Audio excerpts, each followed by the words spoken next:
think you and I have some really good common ground. My wife and I wrote a book, The 12 Spiritual Laws of Recovery. Oh. And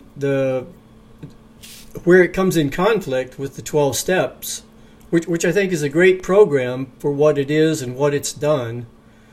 But what I noticed when I was a counselor for about a year with adolescents, and they would just go out of those meetings screaming because they weren't relating, because they were feeling their power, and I could tell that, they couldn't get past the first step, giving up their power. I'm not powerless, Rahasia. I can't do this. And I realized that was how I got out of my drug addiction. I was really addicted to smoking freebase cocaine back in the 70s. It got me good, But the only way I could get out of it was recognizing my own power and realizing that I had to embrace this addiction and use it as a tool for my own spiritual development. Instead of just saying no for just today, I wanted to say yes for the rest of my life to something greater, Right. And I had the sense that this is what you're about after reading your book. Well, that's definitely what I'm about. I think the only little area in which we differ is that I think that starting off in whatever area you might be looking at, whether it's your emotional addiction, your food addiction, or whatever, I think that it's important to exercise a degree of humility in looking at your history and saying, of myself, based on my own finite thinking, I am powerless. But it's not meant, but that step was never meant for people to pull over and park there for the rest of their lives. It was meant to open up, just like it says in my book, it was meant to surrender you to the point where you could tap into the real power and become empowered by that conscious realization. Yeah. But I think that it's important to get to a place in your life when you're experiencing another period where it's time for you to really release something, and you see that of yourself, no matter how hard you've tried, no matter how much you've tried to talk yourself into it, no matter how many people you've hurt, that of yourself you just can't. Right. And that it's important to acknowledge that. Not, it's not to pull over and park there and say, I'm powerless for the rest of my life. And that's where I see where people kind of really lose their power, is they just kind of just like, I'm powerless, and I'm going to be a drug addict for the rest of my life, and I'm only one day away from my next hit. And I'm like, wow, that's really disempowering, and that's not true. Right. If you practice the principle, the spiritual principles that connects you to what's real. Yeah, and that was the thing for me. That's a good way to reframe it, because there is a sense that there's a double aspect, because we do live in a world where we are at the mercy of a lot of different things. But I think as we're coming into this spiritual transformation, this transition, I think what's happening is we're looking at a lot of the old patriarchal organizations and even organized religions that have put us in the role of being a victim, because it's so easy to manipulate and control victims if they're in fear. And I think a lot of this is, and I can see this happening in the churches too, they are awakening to this very aspect. We are not these powerless beings. We have been manipulated and controlled a lot by large organizations. And I think as we wake up and come into our power, we're going to manifest a total different reality, because the more of us we can do this, the more power we're going to get as a planetary consciousness. I agree. Yeah. So tell me a little bit about what's going on in your life right now. Are we taping right now? Are we in the interview right now? We are in the midst of it. Okay. You didn't say 5, 4, 3, 2, 1.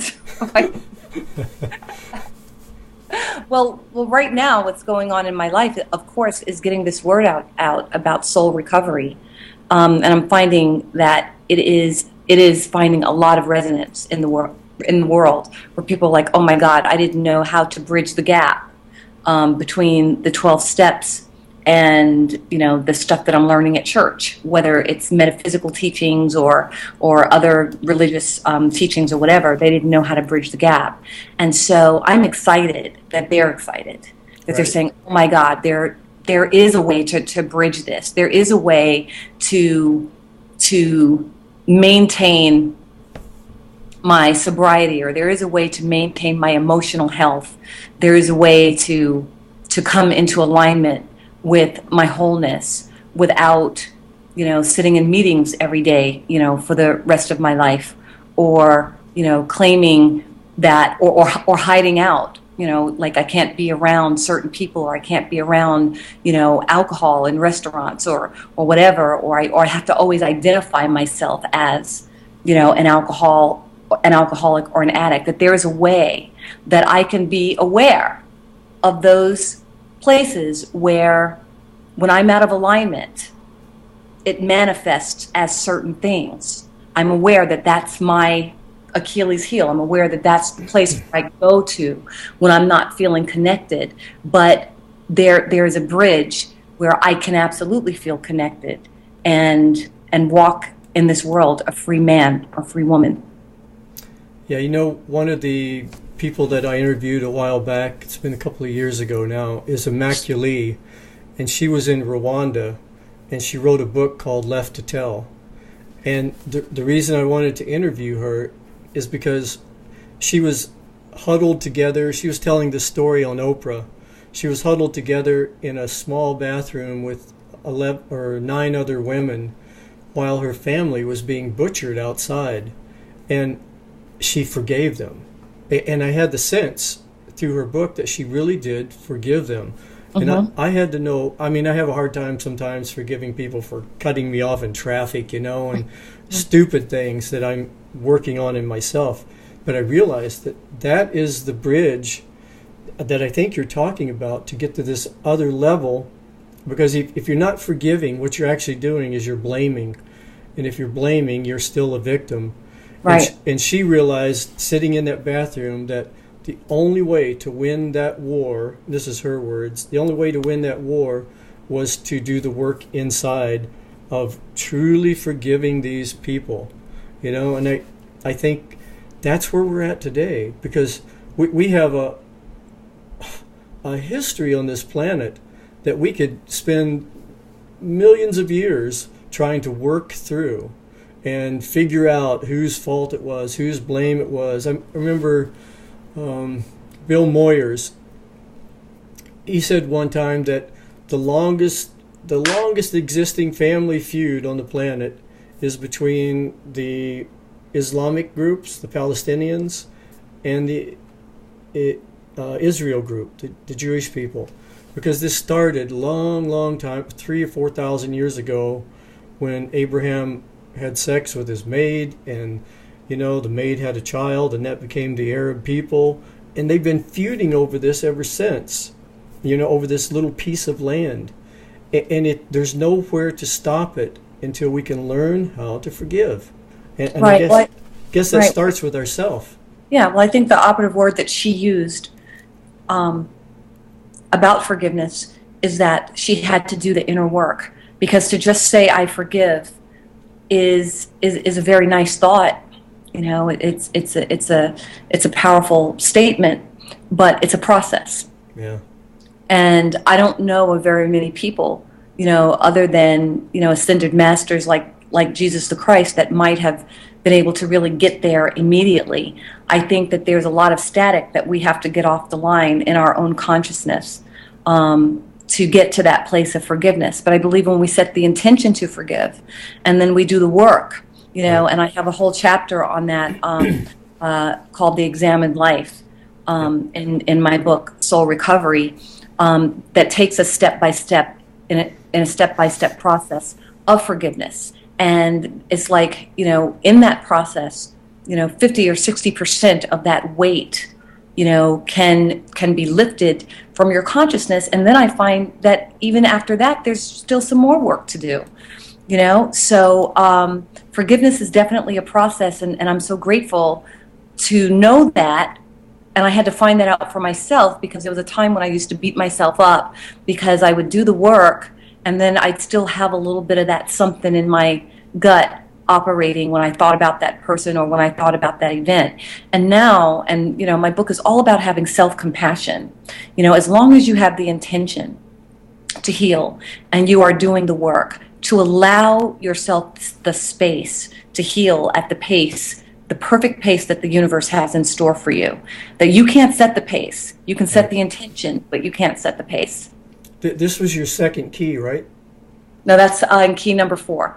The exact life. No, I mean forgiveness. Forgiveness is in key number 4. 4. From keys 4 through 8 and 9. Key 4 is where we're looking at the resentments, which is the remembering, the retelling, and the reliving of the painful events. Right. Where we're looking at our belief system, which is what keeps you in pain. About your perspective about the event is what keeps you in pain. And then looking at the part that you played, knowingly or unknowingly, in contributing to the dis-ease or the dysfunction of that event or that situation, and then making your amends, even if you feel like on the surface it might not look like you did anything wrong, but just the fact that you are willing to break the feud, to end the feud within your own consciousness, sets you free.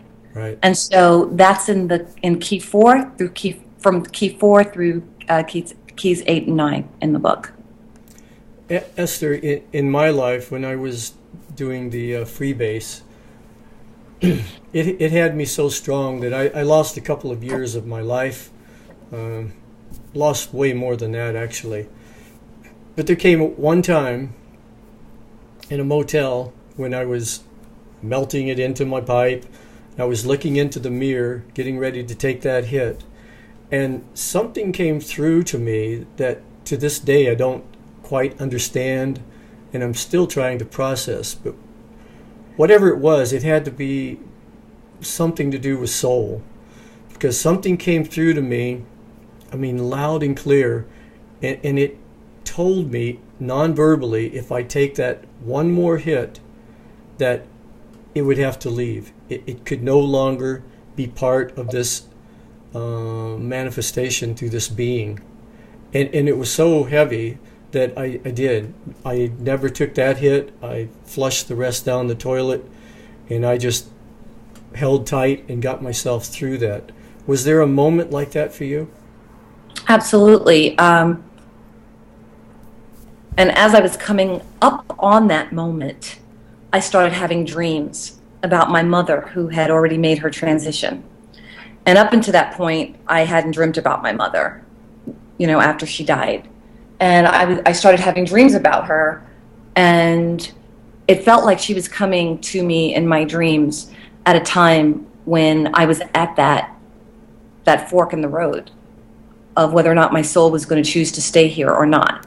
Right. And then the real pivotal moment came when I was in a taxi on my way to the drug house, and this taxi pulled over before we got to the drug house, and he turned around and looked at me in the back seat, and he said to me, "Young lady, please don't do it. You don't have to kill yourself.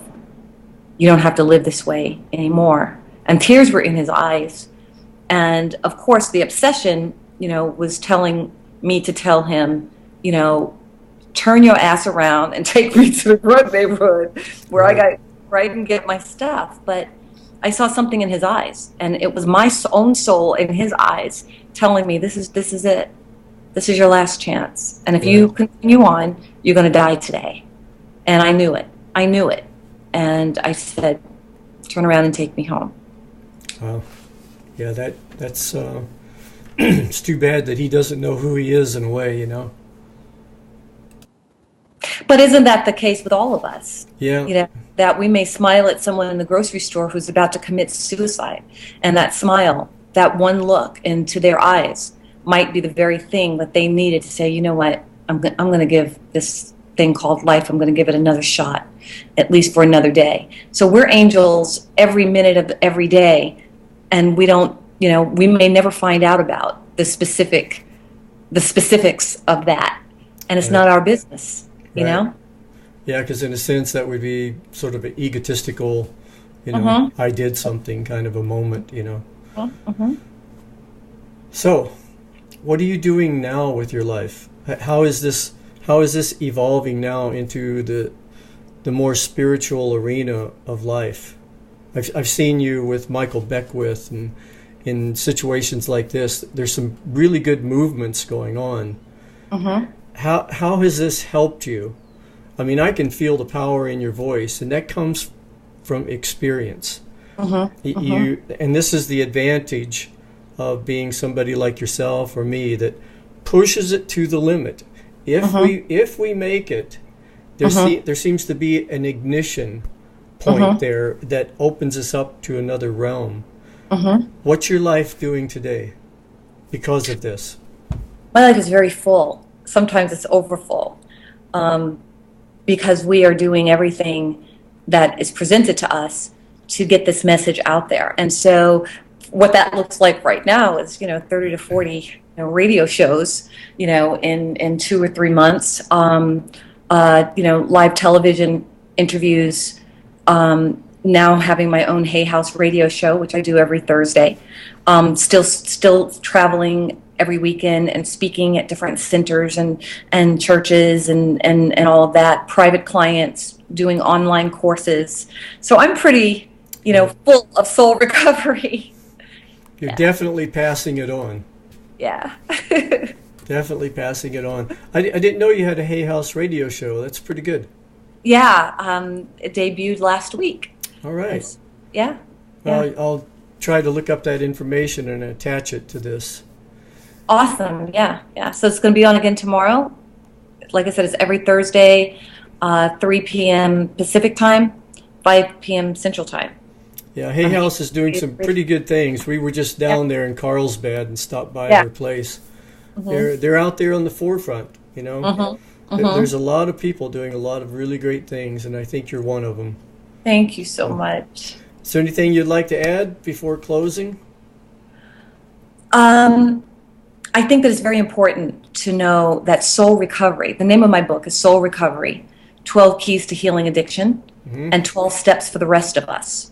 And that addiction is, my definition of addiction is when you have lost the ability to choose your next thought or your next action or whatever that may be. And that choice, that lack of choice, affects your life in a very harsh way, and that addiction is the manifestation of the false belief that you're separate and apart from God, which is your wholeness, your spirit, your soul. And some people don't believe in God, then disconnected from the love that created you out of itself, and that manifestation of addiction can look like a number of different symptoms. It could look like drugs and alcohol. It could look like being addicted to, emotional dysfunction. It could be the addiction to having to be in a relationship, no matter how miserable you are. Addiction to procrastination, addiction to fear, worry, doubt, and uncertainty. So this book, this teaching, my teaching, is not for people that are just suffering from drugs addiction and alcoholism. It's people that are suffering from a disconnect from the truth of who they are. And so soul recovery isn't necessarily about recovering from something. It's about recovering the real something, the truth of who you are, and reconnecting with that truth of who you are. And to learn more about, soul recovery, or to get the book, I'm conducting online courses on 12 Keys to Healing Addiction and 12 Steps for the Rest of Us.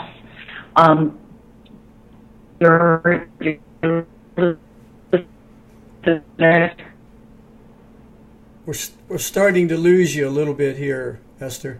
Uh-oh. Yeah. Got a little fuzzy there for a second. Okay. But you're back now. All right. So my biggest hope is we can be that taxi cab driver. And, maybe if just one person could watch this and it clicks something, you know? Then our job is done. Our job is done. And it's a job well done. It's a job very well done, Esther. Yeah. Listen, I know you're busy, so I'm not going to take up any more of your time. But I'll get this online and send you a link. Thank you so much for having me and for taking this time with me. I appreciate it. Yeah, I really appreciated you, and I really enjoyed your book, too. Thank you so much. All right, you take care of yourself. Peace and blessings.